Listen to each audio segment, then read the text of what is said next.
What is a subclass? Seriously, that's not meant to be a trick question. You could probably list off dozens of examples to me like the Demo Knight and Pyro Shark, but if I really pushed you on what made them a subclass, you'd probably come up short. Even though they are an integral part of TF2, there's never been a concrete definition for the community to consistently use. So look, as Australia's most elite professional gamer, I, elmaxo, would like to give you my personal and very much subjective definition of what a subclass actually is. A subclass is a playstyle which significantly deviates from the traditional way of playing a class. Now, to be honest with you, this definition does pose more questions than answers. Like, what does significant mean in this context? Isn't that kind of subjective? And what is the traditional way of playing a class? Is it what the developers intended? Is it what the current meta is? I get it. It's a very loose definition, but I think that's a good thing. Personally, I'm all for the wacky subclasses that the community is capable of coming up with. You know, the more the merrier. But I also understand that not everyone will agree with this definition, so feel free to voice your own opinions in the comments below. But alright, that's the boring stuff out of the way. We have a definition, so we can finally meet the rest of the game, and that all starts with... You know, Scout is super speedy, has the whole double jump thing, burst down enemy gamers, but also very squishy. You get hit by one too many splash rockets and oh, no more Boston Man. So let's say hypothetically we could trade off all those definitely not super fun movement abilities that definitely don't make Scouts so interesting to play in favor of more health. That sounds cool, I guess. This is the Fat Scout, and it is easily one of my personal favorite subclasses. As the name suggests, we have entered the alternate timeline where Scout had one too many buckets of chicken and put on an extra 200 pounds or so. His knees can't support that whole running quickly thing anymore, but at least he has a protective layer of fat cocooning his heart now, which yes, will shorten his life expectancy by decades, but look how big and strong he is now. With this subclass, we are ditching our selection of miniguns in favor of the shotgun, making us capable of dishing out big chunks of burst damage to any opponents nearby. There are technically 3 options to choose from here, but just like Brockhampton's Saturation trilogy, I like the one which came out second best. The family business does slightly less damage than the stock shotgun, but shoots faster and has a bigger clip size, making it, at least in my opinion, a lot more satisfying to use. Now, the best part of becoming the Fat Scout is that we can dedicate much less brain power to the whole moving and dodging projectiles thing, and instead focus on connecting fatty meat shots. The extra health means we can kind of just harass people for longer, meaning we actually have a pretty reliable 1v1 against most other classes. I mean, yeah, it kinda takes a while to move around the map now, and your hitbox is fucking massive, and spies and snipers will still make your life living hell, but it can be a worthwhile trade in certain situations. And look, whilst it is definitely possible to pop the fuck off with Fat Scout, I'd say its greatest asset is actually how damn funny it is. There's just something so damn goofy about the way Heavy holding his shotgun that never fails to make me smile. And for that, Fat Scout will always hold a dear place in my artery-clogged heart. If I had to summarize Battle Medic in one sound, it would be a long, drawn-out sigh. At some point in TF2's history, an absolute genius thought it would be a good idea to transform the sole healer in the game into an offensive class. And I use the word offensive very loosely here, because the only thing you'll be offending as the Battle Medic are your dying teammates who are in desperate need of healing. God, wait, sorry, I'll try and be as unbiased as possible. Sorry, let's do it from the top. The Battle Medic's primary combat tool is the Blutsauger, which is a needle gun that reduces medics' passive healing from 3 health per second down to 1 health per second in exchange for vampire needles which reward you with 3 health every time they land. This transforms the medic from someone who is super dependent on the teammates around them into someone who can sometimes hold their own weight in a 1v1. I mean, look, the Blutsauger can actually be kind of effective in duels, as the health you get back means you have a bunch more sustain. But the problem is, how do I put this? You're a medic, you're supposed to heal people and not hurt them. Like, yeah, you can pick up some kills here and there, but compare that to the infinite more utility a medic who, you know, heals their team can provide. Medics are hard enough to come by in casual, so when it turns out the one on your team is beelining straight for the front line to duel enemy gamers, it's just kinda disappointing. There are some other tools at a Battle Medic's disposal. I mean, those from the RA7 school of thought seem to really like the stock Bonesaw, and given that Medic has a hidden stat guaranteeing random crits in melee combat, you can punish any overconfident enemies pretty hard hard who think they can go toe-to-toe with you. Look, if you enjoy the battle medic, more power to you. Play the game however you want. I guess the fact that there is a subclass for medic is a good idea in theory, opening up more gameplay styles for a class who is traditionally restricted to just healing is cool, I guess, but I just want you to know that I shed a single, really dramatic tear in black and white every time I slowly burn to death when you continue to ignore me and spam needles into a choke point.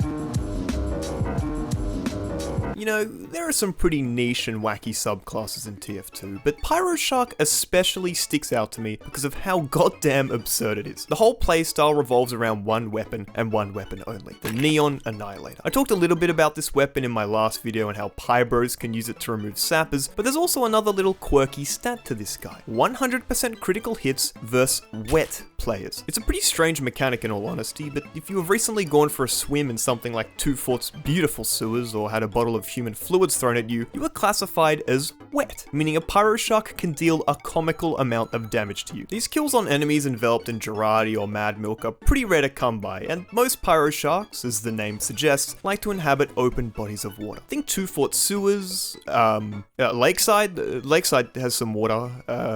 Powerhouse, there's some water there.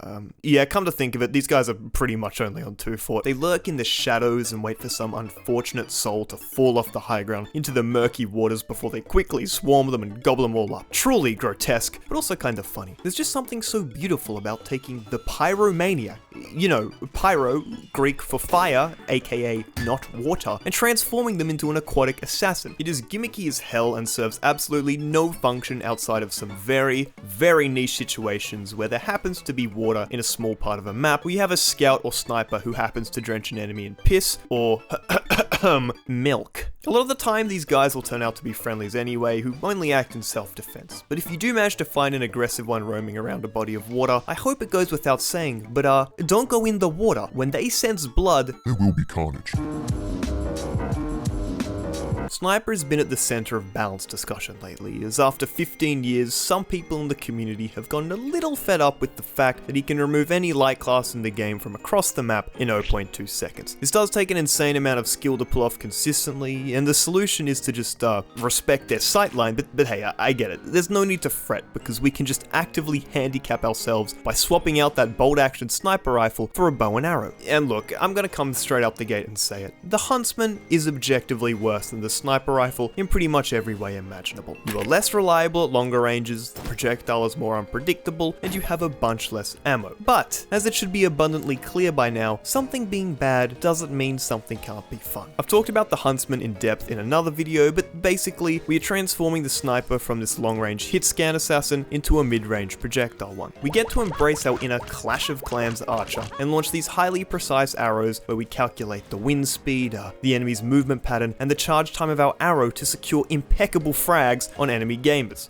Or we can just like spam it into a choke, whatever works for you. The Huntsman sniper does have a somewhat notorious reputation, which I definitely did not bolster in my video, because the hitbox is a little generous, and some people think it doesn't take all that much skill to use this thing, earning it the title of Luxman. I've honestly bashed on it more than I should have in the past, because there is definitely a lot of skill to using a weapon like this in TF2, but sometimes you can't help but feel like the kills you are getting are kinda complete and utter bullshit. You'll just start randomly slinging arrows off into a choke point or over a hill, and then oh, nope, yep, I definitely meant to do that. Kills like that definitely don't feel the most deserved, but by the same token, it's oddly satisfying in its own weird way, and it's kinda why I prefer using it over the stock rifle. I usually like to accompany the Huntsman with the SMG, because if you happen to hit a light class for 120, it only takes one shot from your chopper to instantly kill them. You can also take the Girardi and Bushwhacker if you just feel like absolutely ruining some spy's day, but aside from that, that's basically all there is to it. Enjoy the virtual slot machine that is using this weapon in a choke point.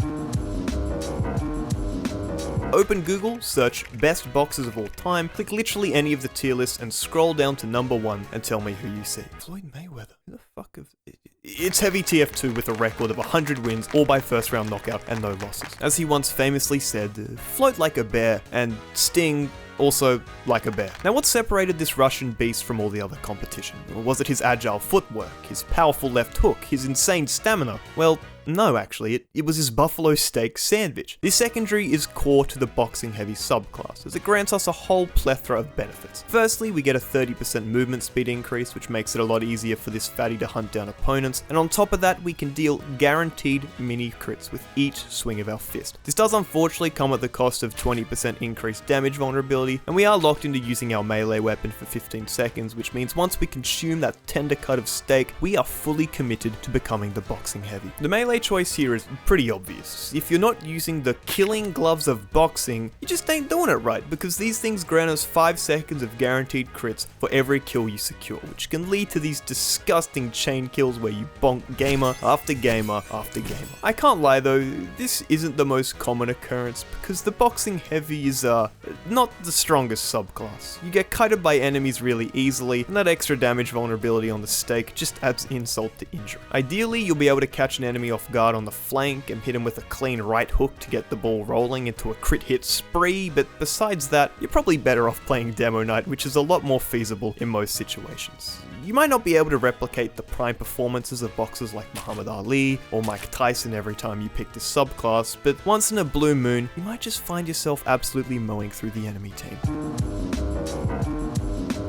Ah yes, Gunspy. I am definitely not biased about my love for this subclass, because it's not like I dressed up as the spy and ran around Sydney for a video to show my love for it. That would be silly, come on now. Relative to some of these other subclasses, Gunspy is pretty straightforward. You forgo the whole backstabbing thing in favor of using your gun. Now this might sound like a pretty stupid decision, but Spy's selection of revolvers are more than capable of dishing out pretty damn reliable damage at mid to close range. Now that isn't to say you will be as effective as the other power classes, quite the opposite actually, but if you manage to set up a 1v1 on your own terms, then you can hit at least half your shots. You can get away with a lot more than you'd probably expect. Now if we were back in the good old days and putting ourselves in places we definitely should not be, I would easily recommend that you take the Ambassador, because it allowed you to deal that beautiful 102 damage headshot from anywhere on the map. But ever since Jungle Inferno, headshots have been subject to damage fall off, which essentially halves your effective damage output at longer ranges. It's by no means a bad choice, as if you have the aim of a god, it deals way more damage than any other option. But if you want more consistent damage output, I would of course recommend you the Path of John, aka the stock revolver. It's not as flashy as its brethren, but if you suck at hitting headshots like me, it's pretty much a direct upgrade, and that's a win in my books. Enemies also seem to underestimate the sheer amount of power a default Gunspy holds, and won't expect you to clean the floor with them in just 3 or 4 shots. I didn't bring this up in my dedicated Gunspy video, but a lot of people suggested taking things like the Dead Ringer in case you get into any sticky situations and want a quick way out, and also the Spicicle, as given that we won't be hitting any backstabs, it provides us with that nice defensive upside against pyros and their afterburn damage. Overall, this definitely leans on the more gimmicky side of the subclass spectrum, but is definitely feasible if you have the talent to back it up. Plus, if you're a fellow disciple of John like myself, you look drippy as fuck in that default tux as you gun down enemy gamers, which scores you some extra style points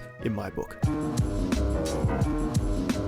You know, if I could personally thank Uncle Dane for doing anything for the TF2 community, it would definitely be popularizing this subclass, because holy shit is it fun. The Ninjaneer takes a lot of notes out of the Battle Engineer's notebook, except instead of changing the answers slightly, he says fuck it and ramps everything up to 100. You know how Battle Engineers like to play more aggressively around the front line with their mini sentries? Well, Ninjaneer takes that idea and says, what if we go even deeper and spawn camp the entire enemy team with a level 3 sentry? That could be fun. This whole subclass revolves around the idea of getting cheap-ass kills with your sentry gun when the enemy team very much does not expect it. Your primary goal as the engineer is making your way behind the enemy team to set up some very funny sentries, which, as you'd probably expect, isn't all that easy. On offense, your chances of getting behind are pretty damn slim without something like an Uber, as you are almost entirely relying on your enemies being so incompetent that they just ignore you walking past them. On defense, it's a little easier, as you can set up a sneaky teleporter in a bush or some other hidden spot, which you can use later in the game to teleport behind. This does come at the cost of your team not having a teleporter for most, if not the entire game, and on something like Payload, you also have to intentionally lose a bunch of checkpoints before the enemy team's spawn moves forward, which does make this a kinda selfish subclass. But hey, when it works, it works. My personal favorite spot to Ninjaneer has to be on Badwater defense, because it is A, so damn easy to hide a teleporter somewhere your enemies won't look, and B, it is so damn easy to spawn camp the entire enemy team with a level 3 sentry. There is no set Ninjaneer loadout, but it is usually advantageous to take the Eureka effect, because it allows you to access your teleporter exit without making an entrance, meaning no pesky teammates alerting the enemy team to your shenanigans before you are ready. It also means you can rinse and repeat this strategy if your sentry goes down, as if they don't find your exit, you are free to keep harassing them by constantly teleporting behind. It may not provide the most utility to your team initially, but once you have everything set up and are ready for a minor amount of trolling, you can carry your entire team with how hard you can spawn camp. Your sentry probably won't last forever, but delaying your enemies for a solid 30 seconds to a minute can be a deal breaker in a close game of TF2. Overall, this is somehow one of the most feasible subclasses I have mentioned in this video, and is definitely worth a shot for any trolling enthusiasts. The Bleed Scout? Really? Okay, come on, this feels like a little bottom of the barrel now. What else do we have? No, hold on, that's just demo with a pen. Like, yeah, okay, I guess it's a subclass, but there isn't any substance here. Is there anything else? The Spy Crab, the Observer, the Skunt, is that even, look, I can't cover them all. I said it once, and I'll say it again, but the very nature of subclasses means there are near infinite possibilities. I try to cover all the major ones, but I will inevitably still get some comments about how I missed the Disco Demo or the Prancing Pyro, I don't know, but there you go. You've got all the big boys covered now. Thank you for watching, and remember that this video was sponsored by, me. It's sponsored by me. Feel free to throw virtual coins at me on Patreon if you're liking what you see, and also join my Discord if you want to make my admins have an even harder time moderating the server.